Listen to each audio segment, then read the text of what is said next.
لوگ اس کی نصیحتیں سن تو لیتے تھے مگر اس پر عمل نہیں کرتے تھے۔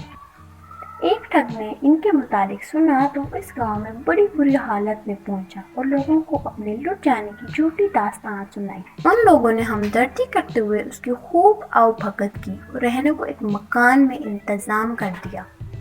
کچھ دن گزر گئے تو ٹھگ نے گاؤں والوں سے کہا، مجھے ایک کلہاڑی دے دیجیے، میں لکڑیاں کاٹ کر اپنا گزارا کروں گا، مجھے یہ اچھا نہیں لگتا کہ آپ لوگوں پر میں بوجھ بنوں۔ لوگ خوشی سے راضی ہو گئے اور ایک کلہاڑی دے دی۔ وہ کلہاڑی لے کر جنگل کی طرف چلا گیا۔ سارا دن وہاں ایک درخت کے نیچے بیٹھا رہا اور شام کو کلہاڑی لے کر خالی ہاتھ واپس آ گیا۔ لوگ بڑے حیران ہوئے اور پوچھنے لگے کہ یہ خالی ہاتھ کیوں لوٹ آئے؟ کیا کوئی خوش درخت نہیں ملا؟ ٹھگ کہنے لگا کہ درخت تو کئی تھے لیکن جب میں ایک درخت کاٹنے لگا تو اس درخت نے مجھ سے کہا، مجھے نہ کاٹو، میں تمہیں بہت مال دوں گا۔ میں رضامند ہو گیا تو درخت نے مجھے یہ ترکیب بتائی کہ اگر میری کھوکھلے گلے کے ساتھ کچھ رقم رکھ دیا کرو تو دوسری صبح تمہاری رقم دگنی ہو جایا کرے گی۔ میں سارا دن وہاں بیٹھا رہا، اس پر غور کرتا رہا کہ جب تک آزما نہ لیا جائے درخت کے سچ یا جھوٹ کے متعلق کچھ نہیں کہا جا سکتا۔ لوگوں نے اپنی عادت کے مطابق اس پر یقین کر لیا۔ انہوں نے اس سے پوچھا، آزمایا کیوں نہیں؟ ٹھگ کہنے لگا، یہ تو سب جانتے ہیں کہ میں ایک لٹا ہوا مسافر ہوں، بھلا میرے پاس رقم کہاں؟ آپ لوگ چونکہ میرے محسن ہیں اس لیے میں آپ کو یہ ترکیب بتا رہا ہوں تاکہ آپ کے احسانات کا بدلہ کچھ اتار سکوں۔ لوگوں نے اس کے خلوص کی تعریف کی اور اس ترکیب کو آزمانے کا فیصلہ کیا۔ گاؤں کے ایک عقل مند آدمی نے گاؤں والوں کو سمجھایا لیکن وہ نہ مانے تو لوگوں کو ان کے حال پر چھوڑ دیا۔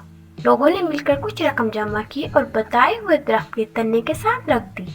رات کو وہی مسافر وہاں گیا اور رقم گن کر اپنے پاس اتنی ہی رقم اور رکھ دی۔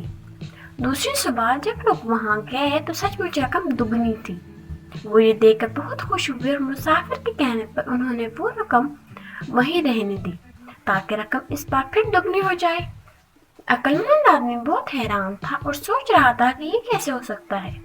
بہت غور و فکر کے بعد وہ سمجھ گیا کہ یہ مسافر کوئی ٹھگ ہے۔ اس خیال کے آتے ہی وہ شام کو اس درخت کے قریب جھاڑیوں میں چھپ گیا۔ جب اندھیرا چھانے لگا تو وہ ٹھگ جو مسافر کے روپ میں تھا چھپتا چھپاتا آیا اور رقم کے برابر ہی رقم اور رکھ دی۔ عقل مند آدمی یہ دیکھ کر دل ہی دل میں خوب ہنسا۔ ٹھگ کی واپسی کے بعد وہ تیز تیز قدموں سے گھر واپس آ گیا۔ دوسری صبح لوگوں نے پھر وہی دگنی رقم پائی۔ اب تو انہیں یقین ہو گیا کہ یہ آدمی سچ کہہ رہا ہے اور یہ درخت ایک کراماتی درخت ہے۔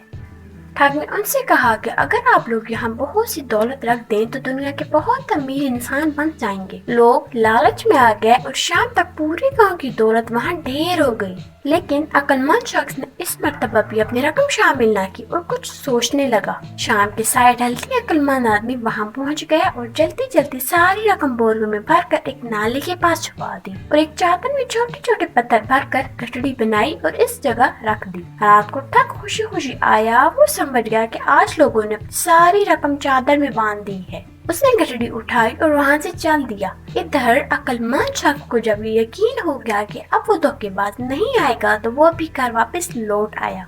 دوسری صبح جب لوگ خوشی خوشی وہاں پہنچے تو رقم وہاں سے غائب تھی۔ سب اپنے سر پیٹ کر رہ گئے۔ وہ ٹھگ کے ٹھکانے پر گئے لیکن وہاں کوئی نہیں تھا۔